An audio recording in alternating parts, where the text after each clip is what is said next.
Thank you and welcome back. We are having a conversation about the real estate market in Kenya with my guest Lina Onyango, who is a real estate analyst from Saiton Investments. The conversation has been quite interesting. She says that the retail segment is where she'd put her money in. And when I asked her where in particular, she said that there are places that are undersupplied, like your village or the county you come from, and you could take money there and get money out of it. Let's get back to it. I promised our viewers that we will discuss 2022 when we come back. Let's discuss 2022. What are your aspirations? What segments do you see really outperforming in the year? Apart from the retail sector that I'd talk about, the next segment I'd talk about is land. Because if you look at the performance of land over the years, as well as 2020, which was a very bad year economic-wise, the land sector has been doing well. It has been resilient. We have areas, particularly outside Nairobi, the metropolitan areas have been having good capital returns. So I'd say land investments will be good. The retail, the next thing, what we're expecting for 2022, for the commercial office sector, what I'd talk about is maybe investors to withhold investing in the commercial office sector, because as at right now, the sector is oversupplied. There are some areas where they were really performing well earlier before, but right now they're not doing well. Another sector, hospitality sector, we are seeing it's really coming up. It's really doing well, even though it was the worst hit sector with the pandemic, restrictions and all that. But as per now, we've had numerous visitors coming into the country, so it's picking up really well. So we're expecting it to continue doing well in 2022. All right. You've mentioned land investment, especially around Nairobi metropolitan area. You don't mind us going to places like Kangundo, Ruai, or Kajiado to buy land and prospect? Yeah. Because they've been doing well, but you also have to look at around which one is doing more well. Because we have areas such as Rongai, this other side, you have to know which one is doing well. But I see more and more people complaining about some of these land investments in some of these areas, that one, they are taking too long for capital returns, and two, that there is too much fraud. I know we are back there.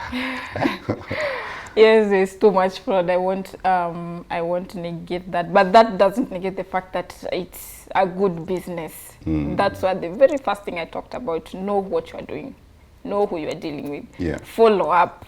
Because we've had incidents, maybe you buy land and then later on, title deed has issues.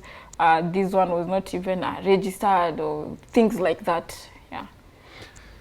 There has been a conversation over the years as to whether we are seeing an asset bubble in the real estate market, and some analysts say yes, this is a bubble we are in, and some analysts say no. You know, the challenge with bubbles is you never know you are in one until they burst. Are we in an asset bubble? I'd say Kenya, we are not in an asset bubble. I'd say we are experiencing a normal situation. Because if you look at some of the factors that cause bubble situations, such as credit accessibility, mortgage accessibility, absolutely so much high demand, which those are not the cases in our country, because accessing credit is so difficult. It's still difficult. So it's still so tedious. Mortgages is still a problem in our country. So I'd say we are not actually experiencing a bubble. I'd say we are in a normal situation. Yeah, but we've seen, especially prices of commercial and high-end, you know, buildings really fall over the months and even over the years.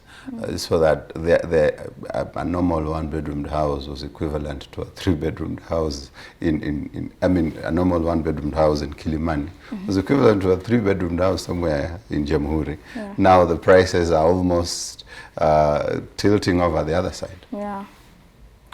What I'd say about that, there are several aspects that affect our property's performance.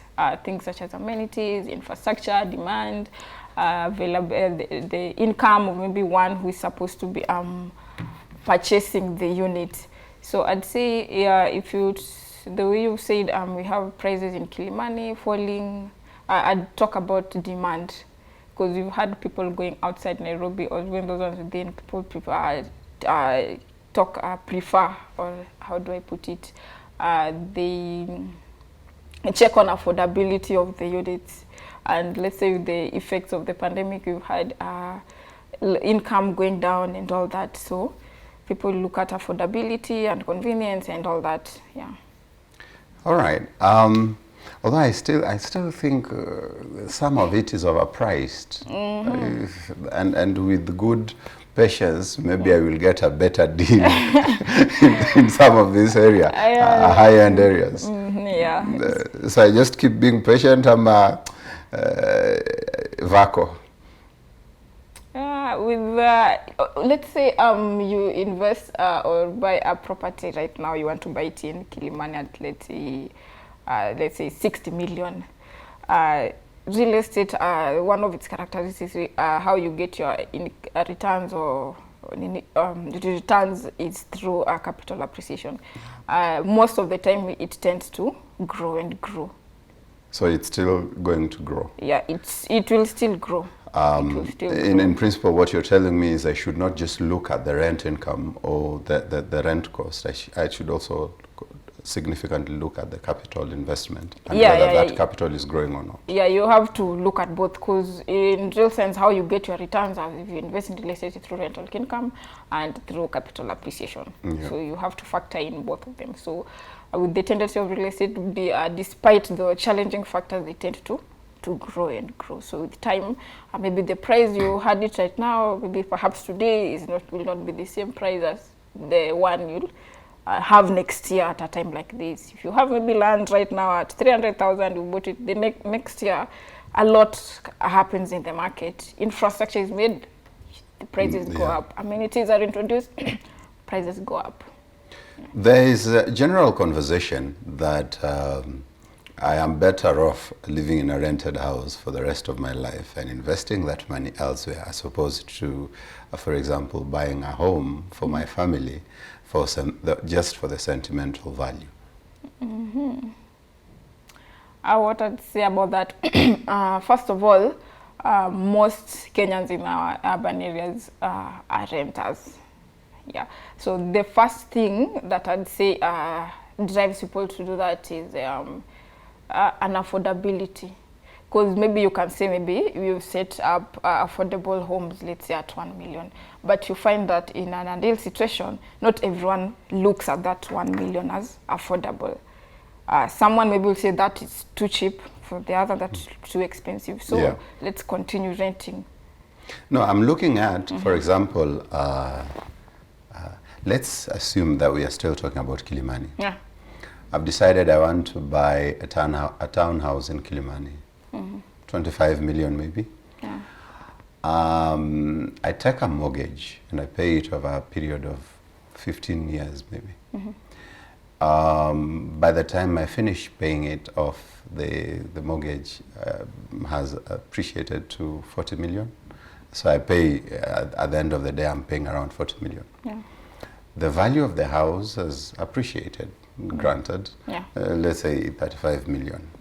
So in principle, over these years, apart from the sentimental value that I am a homeowner in Nairobi, I have made a difference of 5 million. Yeah. Whereas if I put that money, for example, in somewhere, in something like a unit trust or if I put that money in the stock market with an average of 20% income per annum, I might do much better in that 15 years as opposed to 5 million, and I've not even factored in inflation. What I say about that, you can buy the unit in Kilimani, and then you can also rent it out. You don't have to just buy and then it's... But I want to buy it to live in it. Oh, yeah. and tell people, boss, I live in my own house, I don't pay rent. Mimi yule mse.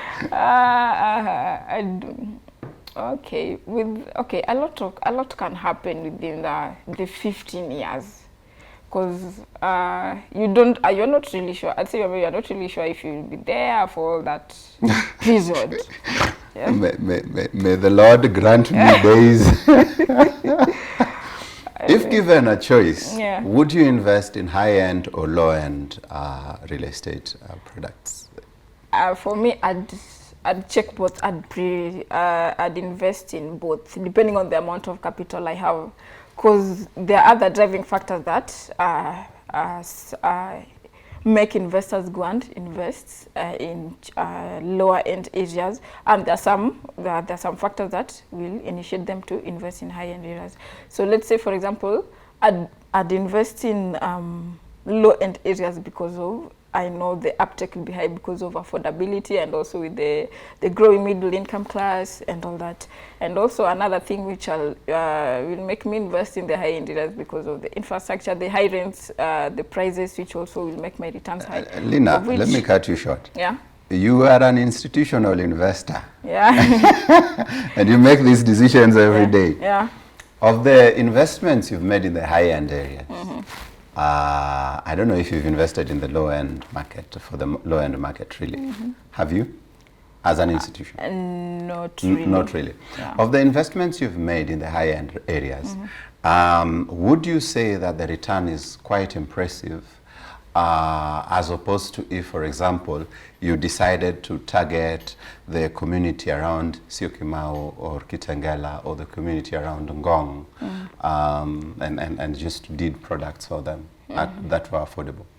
I'd say the high-end areas give quite good returns. Yeah, because let's say if you're investing in the residential sector, we have both the detached units and also for the apartments. If you look at how the detached units have been performing in comparison to the low-end areas, we have them getting higher returns compared to the lower-end areas. And also for apartments, though they've not really left one another that much, but you have the high-end areas still doing well. So as an investor, I'll go for the high-end areas. Is the demand, thank you, I think that's some good feedback there I've learned. I should also invest where you're investing.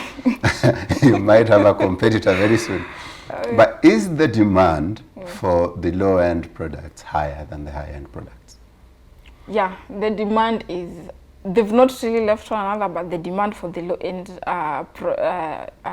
units is also quite high because of affordability. Yeah. Okay. All right. Let's talk about, for example, the macros and how they, in fact, affect the real estate market. But before we discuss the macro and the environment, has the housing project of the Big Four really picked up, and has it affected your industry in one way or another? First of all, I'd say the housing scheme is a good initiative for the government towards people, but in reality, it's facing a lot of challenges, a lot of setbacks. With the first thing being financial constraints, are the very first thing that affects the viability of these projects. Because let's say the government will say we'd issue 500,000 units by this and this time, but what are you?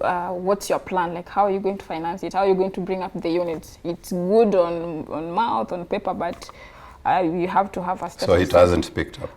It's in the right direction, but it hasn't really picked up because they're really stalling. In principle, what you're saying, it hasn't affected the real estate market as was expected? Not to a greater extent. Fair enough. The macros and how they will affect the market next year. What are your expectations? For next year's, our expectation is that we expect the real estate sector to continue Picking up. picking up well. In terms of the macros, I think what I'm looking at is, are we looking at greater growth? Are we looking at a greater inflation rate? Are we looking at the interest rates being adjusted upwards? And will this affect the market? We are looking at a greater growth supported by numerous factors. The infrastructure going on in the country, population. We have our country has always been viewed as a regional hub. We are having international retailers coming to the country. So I'd say we are looking at an improvement in the performance, the growth wise. Okay. And this will affect the market positively? Yeah. Fair enough. I think we can bring it to a close and say thank you for coming. I hope you keep coming to Markets Today. Your input has been appreciated. Okay, thanks. Well, for the rest of us viewing, I hope you've learned something. Next year is a wonderful year to look forward to. We are seeing, many analysts saying that they are looking forward to a better 2022 in terms of growth. And this is affected, or this is driven by many factors.